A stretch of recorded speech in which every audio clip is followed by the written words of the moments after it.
Namo Buddhaya. You know what? Today we are going to have a storm to our monastery, right? It's a big storm incoming. And the sky is getting gloomy and gloomy little by little. But you know what?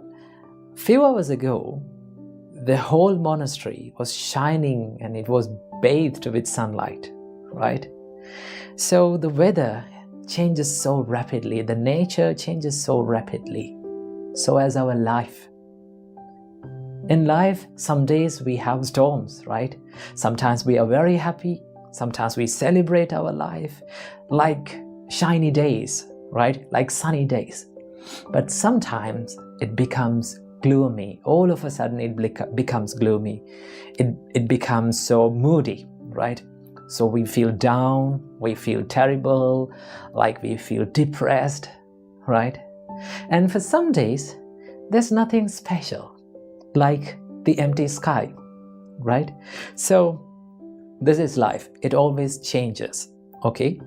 So today, I'm going to talk about this one habit that we all have been through and that can affect us in many ways in our life, and that is the habit of overthinking, right?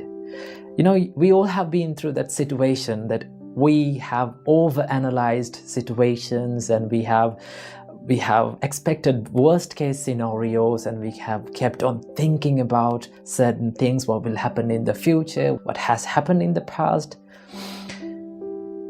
That is very painful, and it steals our peacefulness in our life. So in this video, I'm going to be sharing with you few tips that can manage the habit of overthinking and to stop the habit of overthinking. So let's dive into the video. So the first thing that we have to know before doing any kind of thing is to identify what triggers you, what makes you overthink, right? Because without identifying and without knowing what makes you overthink, you cannot deal with it, you cannot manage it, right? So for people, it may be different ways of triggers. Sometimes people have some fears about talking with other people, right? People have fears about like traveling alone, right? Sometimes people have a fear about what other people think of me, okay? So it is different from one person to another.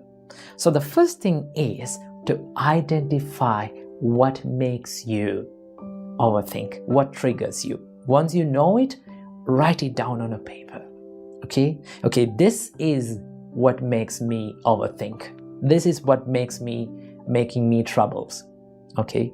That is the first step, identifying what triggers you to overthink. And then the next step, the second step is to be mindful about that trigger and that emotion, okay? Because once you identify your trigger, right, what makes you overthink, you can be mindful about it. You can identify it.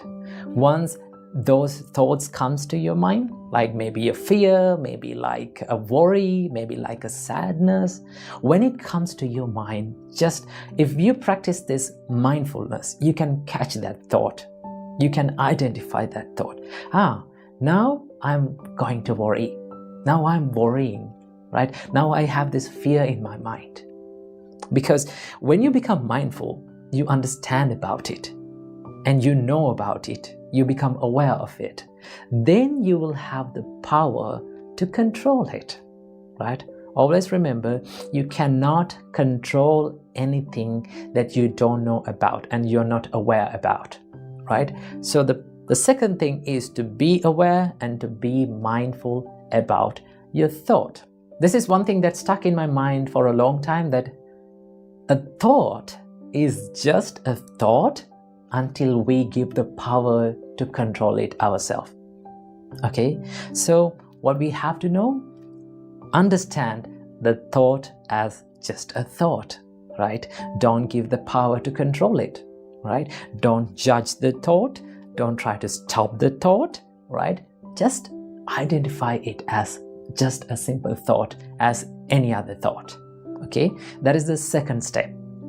And the third step, you can challenge yourself You can challenge your mind.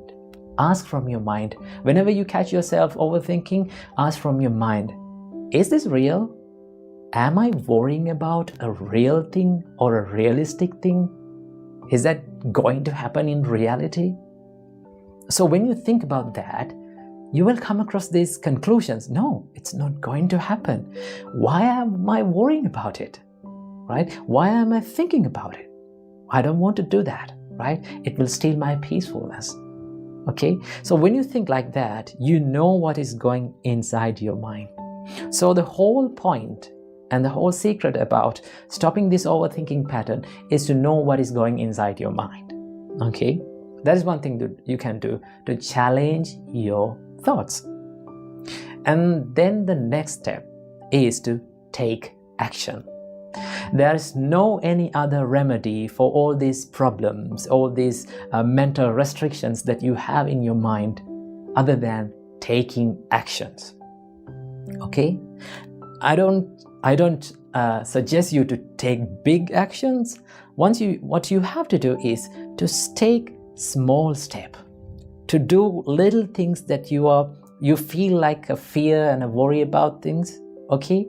Just go for it and take action. If you have a fear of talking with a person, just for a little time go and talk with him. Plan it and go and talk with him. If you have a fear of traveling alone, just try it a little bit. Okay? It will make you more confident about it. So the fourth step is to take action. Okay? And then the final step. If you feel like your overthinking pattern, your habit is troubling you and it is restricting you and it is holding you back from doing great things and becoming great, then you have to seek for help, right? Remember, you don't have to travel this journey alone. You have to seek for the help from trusted people. It may be your trusted friend, it may be one of your family friends, maybe one of your relations, maybe your parents, maybe a counselor. Seek for help, right? Don't be shy and don't be afraid to ask for help and to reveal what is going inside your mind. When you reveal yourself and when you seek for the help, always there are people who can help you. Okay, so you are not alone in this world. Even 73%, you know that 73% of the young people in the age range of 25 to 35 suffer from chronic overthinking. So you are not alone in this world. Okay, so what we have to do is to first thing, to identify what triggers you. Second thing, to be mindful, and then to challenge your thoughts and take action. And if all those things does not work, seek for the help, and always the help will be given to you. So these are the few things and the little things that you can practice in your life to overcome the pattern and the habit of overthinking. So I wish all the best in your journey of overcoming the overthinking patterns and living a life more productive and more happy. Namo Buddhaya.